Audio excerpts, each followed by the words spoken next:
Speaking of moving lips, Johnny Laurinaitis, Johnny Ace, and what is his attorney's name? I keep forgetting it. I keep wanting to write it down. Oh, I don't know. Let me find it. He's heavily reviewed and on certain parts of the internet as a Florida lawyer that people that have used him in the past don't think too much of. Remember, we found that out. But he is basically flipping, turning state's evidence. If this was a mob movie, he's a squealer, he's a rat, he's what's the other terms that they use in the mob? A stool pigeon. He's talking about everything to everybody because he was a victim too, John Laurinaitis. He was a victim of big bad 80-year-old Vince McMahon with spinal fucking problems. See, that's the thing Vince probably didn't count on was Laurinaitis. Whatever you want to say, flipping against him, protecting himself. Whatever you want to say, who knows what this story is going to come out as. But do you think Vince expected that? No. Again, Vince and Trump. Vince expects that these, just like Trump did, that some of these, subservient second bananas that can't afford to pay millions of dollars in judgments or potentially face criminal action are not going to turn around and point all their fingers back at him for orchestrating the whole mess. And he's surprised when they do. And he's going to find out. And already, because of the Laurinaitis comments, explain this to me, Brian, because I'm trying to keep this straight. And I know you've got an article there that may shed some light on it. But as one of the statements that Laurinaitis' lawyer has made on his behalf has confirmed, Laurinaitis has said that he did know, and other upper management in the WWE did know about the claim that Ashley Massaro made that she was sexually assaulted on an overseas publicity tour with troops for the WWE back in, was it 2014? I don't know, years ago. And help me. She says she was drugged and raped by military personnel on a military base during one of the WWE tours over there. She says that she let management know and that she was encouraged not to say anything because it would, I forget the exact words, screw up all the hard work they've done, all the good things they've done. It would ruin their relationship with the Army and the armed services or whatever branch of the armed forces, and that would just be terrible. So don't say anything. But the problem is that now these statements are coming back out because Laurinaitis' lawyer has admitted that Laurinaitis knew about this story and that there was a meeting with Vince and Laurinaitis and other executives with Ashley Massaro. But Laurinaitis' lawyer said, but there wasn't a cover-up. Even though for years, that's where I'm saying, explain this to me. Hasn't the WWE story been that they didn't know about it and that there wasn't a meeting and that they hadn't heard this story? Yes, that was kind of their defense. But then how can there not be a cover-up if the lawyer is admitting, yeah, he knew about everything that he wasn't supposed to know about, and there was a meeting that there wasn't supposed to be, but there was no cover-up, even though we've always said that none of those things actually happened. By the way, the lawyer's name is Edward Brennan.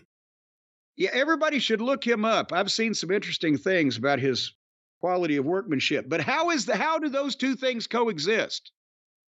They don't. Again, either John Laurinaitis is trying to save himself and willing to do whatever it takes right now, or John Laurinaitis is revealing the truth about things.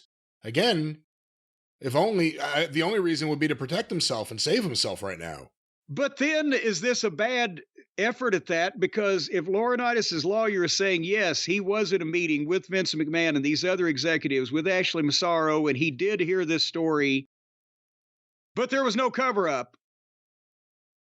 His lawyer is saying... His lawyer is implicating him as being the part of the cover-up because there was a cover-up. Right, and his lawyer is saying, my guy here's a jerk off. You really want Vince. He's willing to say the truth while protecting himself. Give him immunity, talk to him, and we'll give you Vince McMahon. That's what this is. Well, there you go. At least that's how I perceive it. But you're just like me, except you're from up in Jersey. They got cricketer birds there. So you're a big-time bird lawyer. Big-time bird lawyer. That's right. I have a bird whistle in the other room, motherfucker. Yeah, well, should have had it here. God damn. Why don't you keep it in the other room? Or hey. Why don't you whistle it out your ass? How about that? Hey, I can't do that. But so basically, so now Ashley Massaro, who committed suicide a few years back, has been drug up again and drug into all of this because, again, this is another example of Laurinaitis and Vince being involved in an improper treatment of one of the female talents, and they didn't do shit all about it. And they covered it up, even though the lawyer said, well, we didn't cover it up. We just denied it ever happened. That's not covering it up. So in all of this, and apparently the iceberg is not yet melted, folks. We're just seeing the tip. But the one reaction we've been waiting on, you know, I think I speak for everybody out there, the reaction that would turn the tide of opinion and let us all know the proper moral stance to take, the proper course to take. The reaction to this entire thing has finally come out from Bruce Pritchard. Bruce Pritchard says, I'm paraphrasing here, but it's not much because it wasn't a long statement. I'm not being accused of anything. I'm not being sued. I wasn't involved in anything. I wasn't even there. And we'll let the legal system and the jurisprudence system take its rightful course in this fine country of America. And I wasn't even there. They got Vince's phone. They'll see whatever he was texting to whoever he was texting it to. Oh, I guarantee you, if Bruce got that text, he would have thrown his phone in the fucking ocean. Or jerked off in the closet. He's a weirdo too. He is probably telling more truth right now than he has told in the last 20 years put together. When he says, I don't know, I wasn't there, I'm not being sued, I wasn't involved, I know nothing, I see nothing, leave me alone. To go back to what Ronda Rousey tweeted out a few weeks ago, is Vince truly gone if Bruce Pritchard still employed there? Because there's one reason and one reason only why he was there. Well, here's the thing. Vince is not only no longer employed there, but Vince is no longer on the board of directors, which means that unless probably prodded, directly questioned, or forced at point of a hot poker, I don't think Bruce Pritchard will mention Vince McMahon's name in the office in public again. So I'm not sure that he might be still talking to him on the phone. Exactly. Everyone there thinks he is. I'm saying I'm not sure that he's still talking to him on the phone. I think he might not be answering the fucking phone if Vince calls at this point, because he knows they took one phone from Vince. The other one may be bugged. I'm thinking Bruce might be in a goddamn a concrete bunker somewhere. Wait until the Bruce Pritchard booking idea text messages tweet. That'll be well. Something. Now I'm sure there's a bunch of those, and I'd love to see some of them. But I'm again saying that I believe Bruce is the Artful Dodger will be as far away from all of this as he was when it was all going on to begin with. It's going to be interesting. Again, TKO has said that, or at least it's coming out that they were not aware of the full strength of these allegations. There's a lot of people there who have been there for a long time. Michael Hayes' name has come up lately as someone who was a Vince guy, which is kind of amazing. I know. I don't know how that works. Strange bedfellows may apply here. Too soon? But that's the thing. You have a lot of Vince loyalists, guys who were either only there because of being a Vince loyalist like Bruce, or guys that did have something to contribute but may have gotten away with a little more than they should have because of Vince. Do you got a clean house?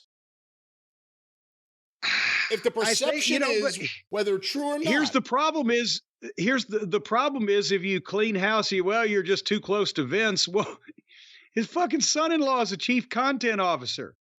And you don't want to get rid of him.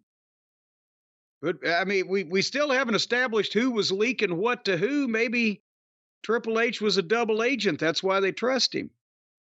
If it came out that Stephanie was the one leaking it, does it help Triple H in terms of the perception would be so strong of that him and his wife actually did something positive? Oh yeah, that his job is yeah. protected. I would have to, especially if they know that, because somebody knows where they got something, don't they? And again, I've still been saying Stephanie was bopping back and forth trying to stay as far away from Vince the last year and a half or two as possible. Triple H, when he wasn't out with heart problems, had been demoted and his baby taken away by Vince for his, to benefit Vince's three-way partners. And I don't think Triple H could have been happy about that. So that may be why they not only he's doing a great job, but they trust him because they've known he was kind of been made the black sheep of the family by his own father-in-law. A lot of this may be why certain people in the family didn't like some of Vince's ass kissers and loyalists. They thought they were a problem for one reason or another. Have you noticed, and now that we get into Vince's extended family tree predecessors and progeny, a lot of members of this family didn't get along with each other. So should we really be surprised? Anyway. Well, the Ashley Massaro thing, it'll be interesting because this is something that all of a sudden is getting a lot of publicity, and it's something that needs to be talked about, needs to be looked at, and her allegations, even if you look beyond the horrific things that happened to her, are that it happened to other women. There were other people that things like this were happening to, whether it was being punished for turning down Vince's advances, or succumbing to Vince's advances, making out with divas. Well, yes, wasn't it in one of Ashley Massaro's statements? And this was a part of a document that I assume she was giving a deposition, where she said she saw Vince making out with other of the female talent in the locker room. And he would have been, what, 60, 65? And then he started personally writing her promos, but in a humiliating fashion, not something to get her over, something to embarrass her. Personally writing them, though, not as writing to Vince. Yeah. Yeah. I'm trying to picture the 50-year-old Vince that I knew in the locker room making out with one of the girls, and that's fucking unsavory enough, but the 65-year-old or 70-year-old or whatever. Hey, let me read this to you. This is from Ashley Massaro's statement. During my time with the WWE, I had observed Vince McMahon making out with the other divas in the locker room, but he never paid attention to me, and I assumed I was not his type. This changed after my Playboy cover was released. I was fortunate enough to be allowed to fly on the company jet and stay at the same hotels as the executives for a period of time, so that I can get home faster to spend more time with my daughter. On one of these occasions, Vince was attempting to get me alone with him in his hotel room late at night, and I felt extraordinarily uncomfortable. He began calling the hotel room phone and my cell phone nonstop. I called Kevin Dunn to explain the situation. Oh, good Lord. And he said I should tell Vince I was not feeling well and would see him at TV the next day, so I did. Immediately after that night, Vince started writing my promos for me. Vince does not write promos for female wrestlers. That is the job of the creative department, and he certainly wouldn't have, under any normal circumstances, written a promo for me. But he did, and the promos were written with the clear intention of ruining my career. I brought the first script Vince wrote for me to the WWE employee in charge of creative at the time, Michael Hayes, and he said, "You're not saying this. Who the fuck wrote this?" And I told him that Vince did. He said, "Well, kid, these are the breaks." Meaning that Vince wanted to end my career and destroy my reputation on the way out. I swear to God, I can hear it in Michael's voice. He is known for this type of behavior and also did this to a redacted name upon her departure from WWE.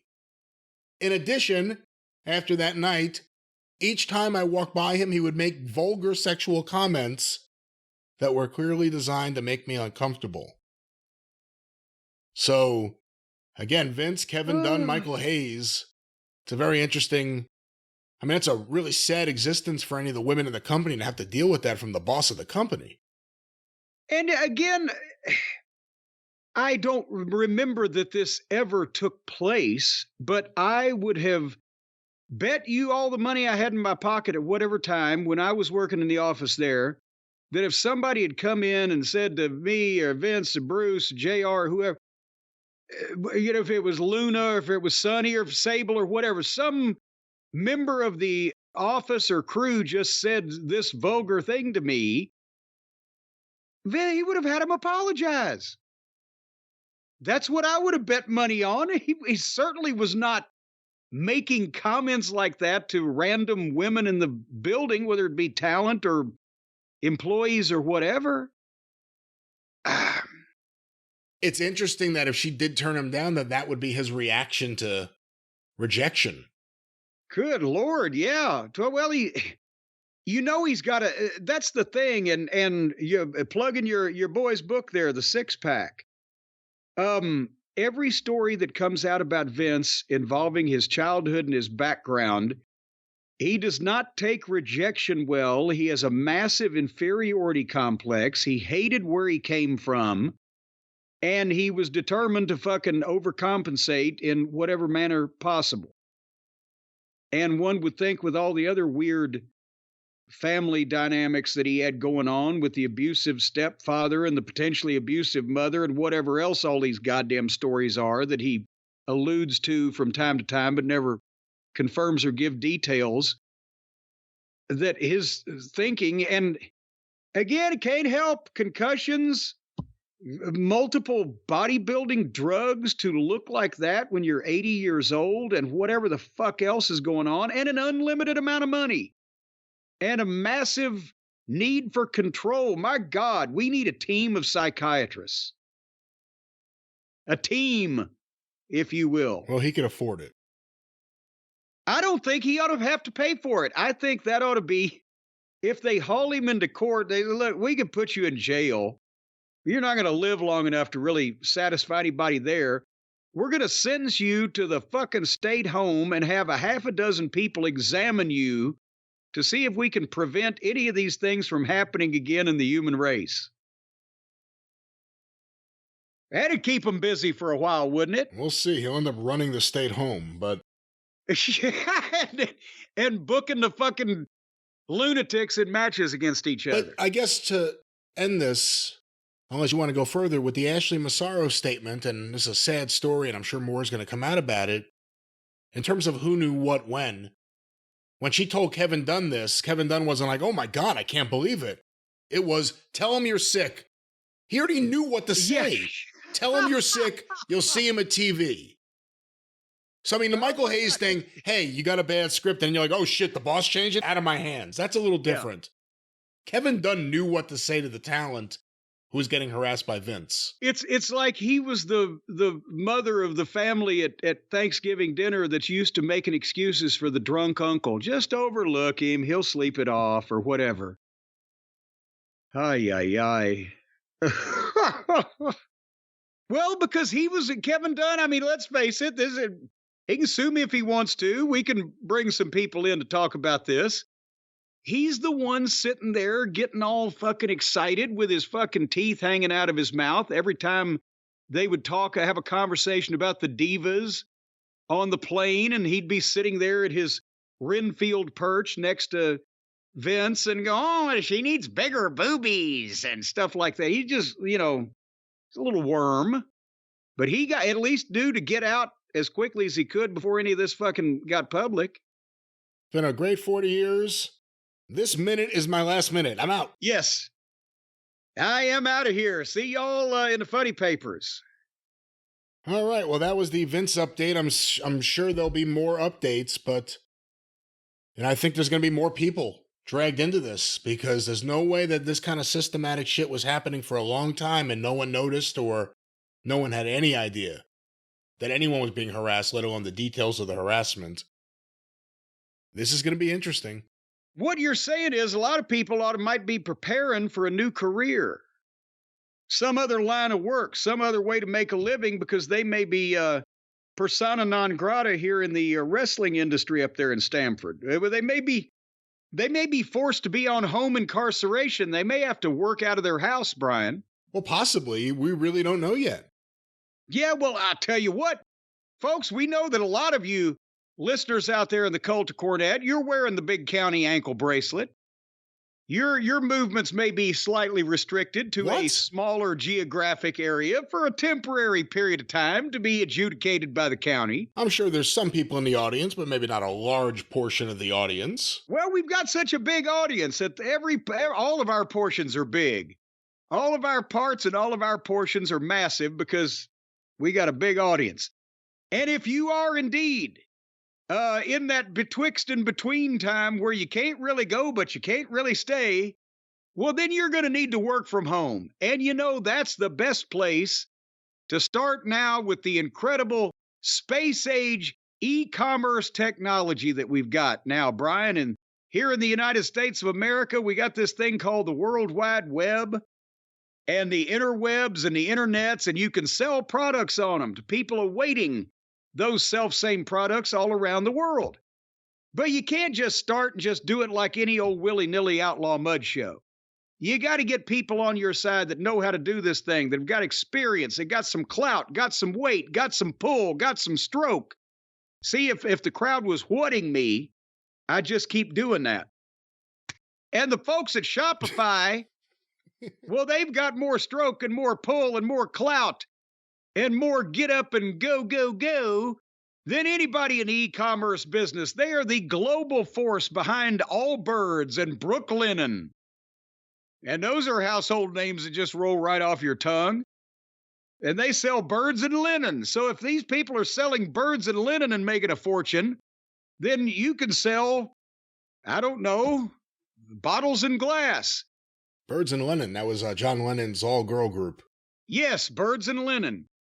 Thank you very much. And Shopify, as I was talking about, they power 10% of all the e-commerce in the United States, and it's a rowdy 10% too. This 10% that they're keeping control of, and they're riding herd on, they're the Wild West of the e-commerce people out there in the U.S., and Shopify is able to keep them under control. So if you want to make money with your business selling on the internet with the e-commerce thing that has exploded in popularity over the last few months, well, all you got to do is go right now to shop. No, it has. Really, it has. Some people don't go to stores every week anymore. They just get shit off the internet. It's happened all of a sudden. You may not have noticed. It's been a little bit longer than a few months. Well, I lose track of time. I'm busy here with you.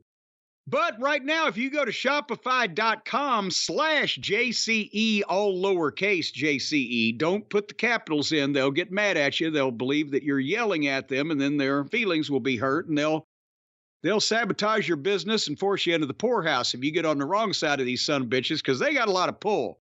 But if you get on the right side of them, you can sign up for a $1 a month trial period right now at shopify.com/JCE, because they've got everything you're going to need to grow your business no matter what stage you're in.